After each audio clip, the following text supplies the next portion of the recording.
Hey la ma team, c'est Majo et aujourd'hui je vais vous parler de l'envers du décor vis-à-vis de YouTube.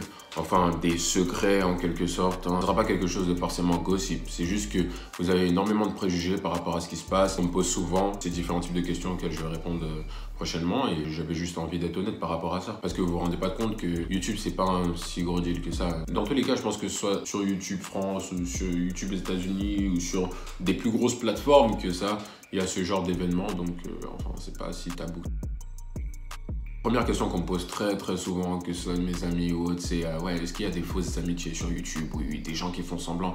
Oui, comme dans la vie de tous les jours. Il y a les amitiés où inconsciemment, les deux personnes savent que c'est strictement du business. En fait, dans leur tête, ils n'arrêtent pas de se convaincre que c'est des amis de longue date, etc. alors qu'ils se connaissent que depuis 2 jours. Et ils essayent de se convaincre que c'est une amitié forte, c'est une amitié vraiment très importante, mais ils se contactent que pour faire des vidéos en fait. Au fond, c'est strictement du business et il n'y a rien de mal à ça. C'est comme ça qu'ils font leur pain parce qu'ils savent que cette relation, ça permet d'augmenter les vues. Et par rapport aux autres réseaux sociaux, tu vois, YouTube, ça te permet de faire de l'argent de toi-même, pas forcément que par les partenariats. Par rapport à ça, l'amitié, ça aide beaucoup. Surtout si c'est une personne déjà connue aussi, ça te permet de faire évoluer ta chaîne un peu plus rapidement et ils le savent. Même moi, personnellement, j'ai une expérience, tu vois, où la personne au début, elle est cool avec moi, etc. Et puis quand mes vues commencent à monter, alors que, enfin, moi, je m'en foutais de tout ça, personnellement. Au fur et à mesure, elle devient parano, tu vois, elle calcule un peu plus mes vues et elle commence à me lâcher des phrases genre, ouais, donc toi, depuis que tu fais les 100 quêtes, tu réponds moins vite aux messages, des délires un peu de gamin. Et je trouve que ça gâche un peu tout. Mais après, il y a aussi des bonnes amitiés. Moi, j'ai eu un bon pote, vous le connaissez, Loni, on se parle de temps en temps, voilà, on se soutient dans certains moments durs et il y a des choses qui durent. C'est comme dans la vie de tous les jours. Il y a ceux qui sont complètement conscients de faire de l'argent et qui sont complètement conscients de faire parler les gens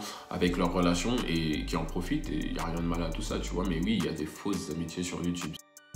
Deuxième question qu'on me pose souvent, est-ce qu'il y a des faux couples? Est-ce qu'il y a des personnes qui décident d'être en couple afin de faire le plus de mailles possible? Oui, c'est pas nouveau, c'est pas que à partir de YouTube qu'il y a des choses comme ça. Regardez, la plupart du temps, vos acteurs préférés, ils flirtent un peu, etc. Ils montrent qu'ils sont bien pour leur rôle par rapport au film qu'ils sont en train de promouvoir. C'est pas réel. Ils vous font croire que c'est comme ça parce que dans le film, ils sont ensemble et que voilà, il faut rendre ça encore plus réel pour que ça donne envie au public de venir lâcher leur argent dans le film. Et ben c'est pareil vis-à-vis de YouTube. Il y a ceux qui disent carrément oui, on est en couple, on est ensemble, alors que c'est totalement faux. Et il y a ceux qui décident de semer le doute, c'est-à-dire qu'ils ne vont jamais vraiment le dire, mais ils vont avoir des comportements assez ambigus. Vous allez être là derrière à essayer de crier « Oui, soyez en couple, faites ci, faites ça ». Et ça va marcher. Plus vous allez avoir envie de savoir ce qui se passe, plus il y aura de vues, plus il y aura d'argent, tu vois, c'est comme ça. Il y a aussi ceux qui ont une bonne alchimie entre eux, ben, c'est le public qui décide qu'ils sont ensemble alors que pas du tout. Ça, ils peuvent rien y faire. Et oui, ils en profitent parce que dans tous les cas, ça ne dépend pas d'eux. Ils aiment bien la compagnie l'un de l'autre, donc le public tripe un peu et à un moment, ça va leur passer. Il y a des gens qui sont vraiment en couple, ça va plus du tout dans leur couple, mais ils vont rester quand même parce qu'ils savent que c'est la plus grosse source de revenus qu'ils ont. Il y en a même qui ont arrêté de travailler pour ça, il y en a qui ont arrêté les études pour ça. Donc c'est pas maintenant qu'ils vont arrêter d'être en couple ou de faire semblant d'être en couple pour la caméra. Par rapport aux insultes, par rapport aux commentaires, la plupart du temps, je vois des choses genre t'as décidé d'être une personne publique, donc t'es pas obligé de répondre. Oui, t'es une personne publique, donc c'est pas censé te déranger, mais c'est des personnes comme toi. Bien sûr qu'il y a des sujets où elles vont être vexées, c'est normal. Et vous vous permettez ce genre de choses parce que vous vous dites que oui, vu qu'elle passe sur des vidéos et qu'elle se fait de l'argent avec, ben, c'est normal de l'insulter ou c'est normal de dire des choses obscènes sur sa famille. Mais non, c'est pas comme ça. C'est pas parce qu'elle a décidé d'être une personne publique qu'elle a décidé de se laisser marcher sur les pieds aussi. Tu vois ce que je veux dire ou pas? Et elle a le droit de dire ce qu'elle pense. En fait, lorsque vous voyez une réaction d'un youtubeur, ne venez pas lui dire ouais, t'es une personne publique, t'as décidé de comme ça. Il faut accepter les critiques parce qu'on les accepte beaucoup plus que vous en fait. On en prend plein la gueule tous les jours. On se plaint pas. C'est juste qu'à un moment, trop c'est trop. Parce que si elle faisait pas YouTube, une insulte, elle répond, tout le monde sera là en train d'applaudir, ouais, tu as bien fermé sa gueule. Moi, je me suis jamais dit que quand j'allais faire YouTube, si quelqu'un m'insultait ou insultait mes darons, j'accepterais avec le sourire. Je me suis jamais dit ça.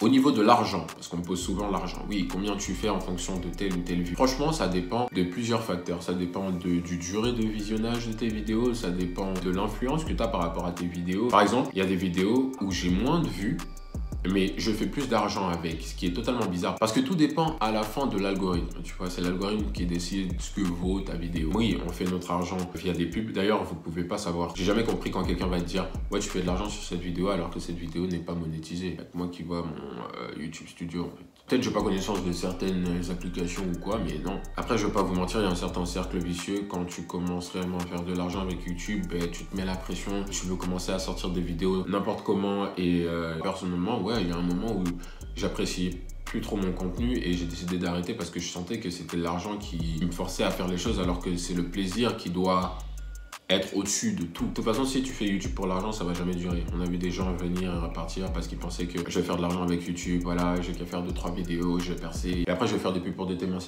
qui marchent pas, etc. Et puis c'est terminé alors que non, tu vois. Par rapport au montage, oui, ça prend du temps, ça dépend des montages, mais pas forcément dans l'action. Le montage, en vrai, tu peux le faire en 2-2. C'est l'idée de ce que tu veux renvoyer, c'est l'effet que tu veux mettre qui compte, tu vois. Et c'est là où le choix est un peu plus difficile et c'est là où ça prend un peu plus de temps. Au niveau de la personnalité, j'ai une question. Est-ce qu'il y en a qui ont une personnalité différente off écran? Ouais, c'est un peu normal. Pourquoi? Quand je suis à l'écran, je suis peut-être un peu plus posé parce que je suis plus dans mon monde, je suis un peu plus calme. J'ai pas mes amis autour de moi, enfin, j'ai personne à qui parler. Donc pourquoi m'exciter, tu vois? C'est là où ma personnalité est différente. Il y en a qui font le contraire, qui sont plus excités. C'est pas quelque chose de mauvais au fond. Après, il y en a qui en abusent, qui sont vraiment pas comme ils sont sur l'écran. J'ai eu l'occasion de voir, oui, un youtubeur en particulier arrogant. Mais oui, il y en a qui s'aiment beaucoup. Ça, bon, c'est connu même dans... Bref, voilà, c'est tout pour moi. Si t'as aimé la vidéo, like. Si t'as pas aimé la vidéo, like. N'oublie pas de partager, t'abonner. Si t'es déjà abonné, n'oublie pas d'appuyer sur la petite cloche pour recevoir des notifs dès que je sors une nouvelle vidéo. N'oublie pas de me follow sur Instagram, Twitter aussi, je passe beaucoup de temps. Snap un peu moins, mais follow moi quand même. Et ouais, je crois que c'est tout pour moi. Peace.